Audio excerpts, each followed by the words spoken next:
Daniel Parent, vous, votre association, celle que vous dirigez, est une grande association. Finalement, c'est très engagé dans le domaine de la réflexion, à la fois sur l'éthique, sur les valeurs et sur la gouvernance. Bonjour à tous.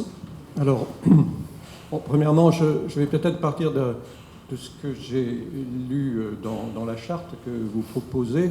C'est qu'il s'agit, et ça répond aussi à ce que disait Madame tout à l'heure, avant tout peut-être de créer une sorte de culture du questionnement. Je crois que c'est le point de départ que nous devons essayer de développer au sein de nos institutions. Ce qui nous importe avant tout, c'est de faire en sorte que les personnes que nous accueillons, que nous accompagnons, que nous soignons, soient le plus possible bien traitées. Donc c'est cette bientraitance. Mais il peut y avoir de grandes maltraitances autour de cette volonté de bientraitance.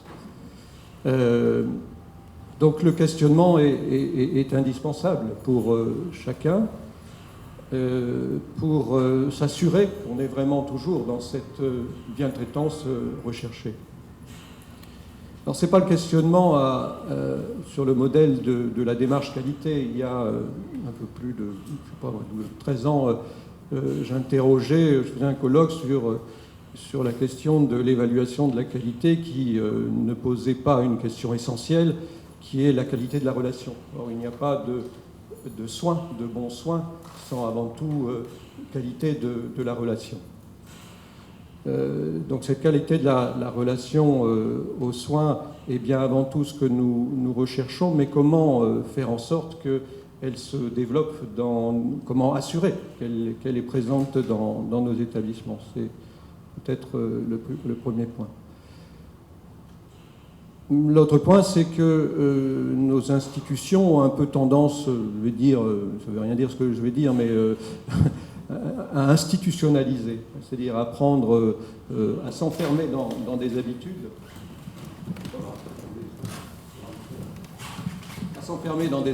merci monsieur, et à oublier de justement se poser des questions. Souvent, quand je vais dans les établissements, je demande pourquoi on fait comme ça, et souvent on me répond parce qu'on a toujours fait comme ça. Il y a une dizaine d'années, j'étais dans un de nos EHPAD, un EHPAD où il y avait une grande unité de personnes Alzheimer, 25 personnes accueillies dans cette unité, et je vois toutes les portes de chambre fermées. J'interroge et on me répond c'est parce que les personnes Alzheimer se trompent de chambre, rentrent dans la chambre du voisin et ça crée des problèmes, surtout avec les familles, puisque les familles n'apprécient pas de voir quelqu'un d'étranger couché dans le lit de leurs proches ou autre. Plus on était à Marseille, alors les familles, c'est un peu généreux dans l'expression à Marseille et c'est un peu compliqué parfois à gérer.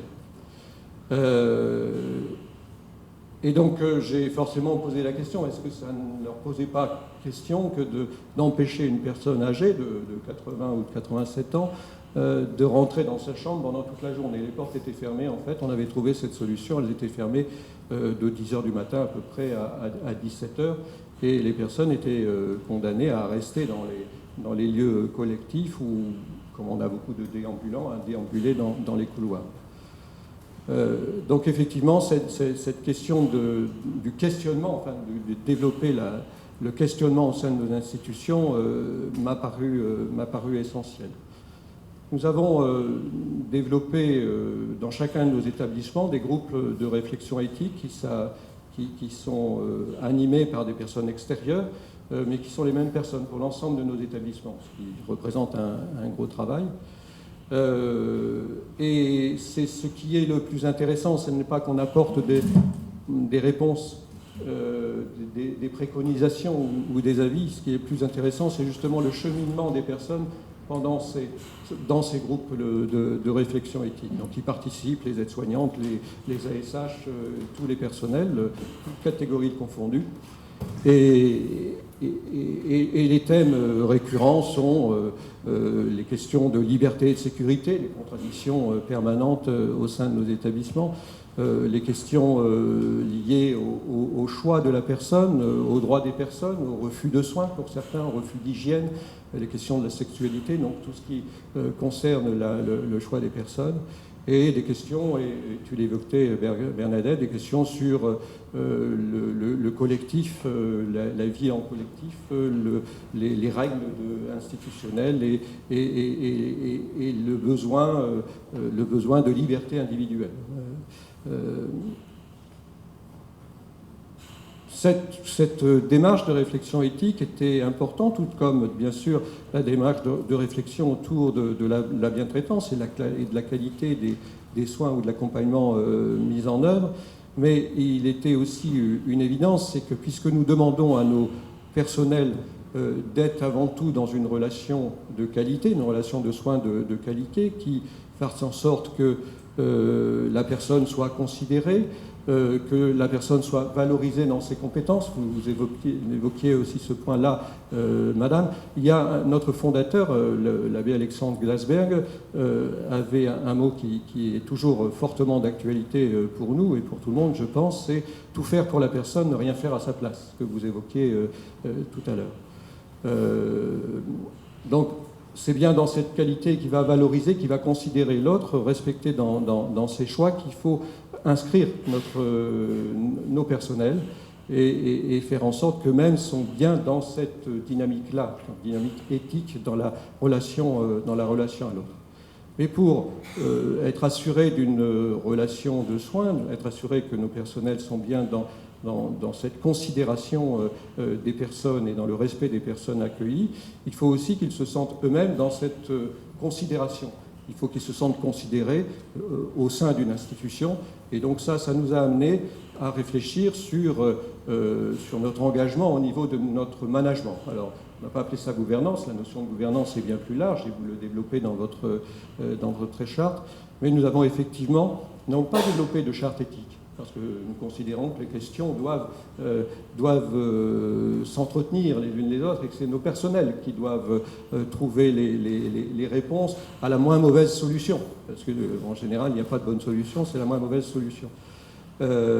Par contre, nous avons effectivement défini une charte du management qui nous engage en tant qu'association vis-à-vis de l'ensemble de notre encadrement. C'est-à-dire que notre encadrement, si on veut que nos personnels soient dans cette qualité de la relation, d'accompagnement et de soins, il faut que notre encadrement se sente lui-même considéré, être dans une qualité de relation hiérarchique et de lien, pas seulement hiérarchique, de lien entre l'ensemble des personnels.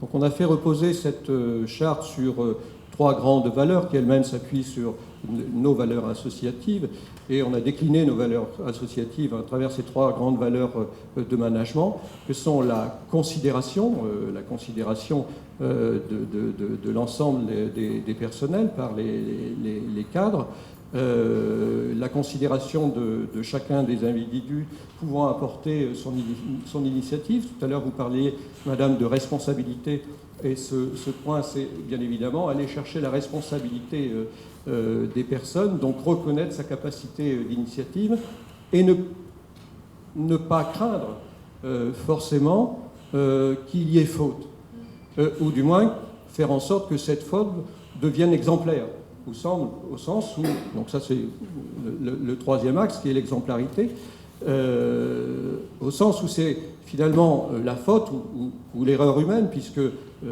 l'être humain est toujours faillible, qui va nous amener à questionner toute l'institution sur sa façon dont elle va pouvoir prendre en compte l'erreur humaine et pallier cette erreur, et pallier généralement par le collectif, justement.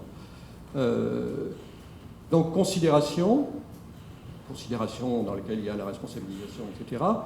Coopération, c'est-à-dire qu'on ne peut pallier l'erreur individuelle que par le collectif, que par la coopération au niveau des équipes, par le sentiment, par la cohésion d'équipe.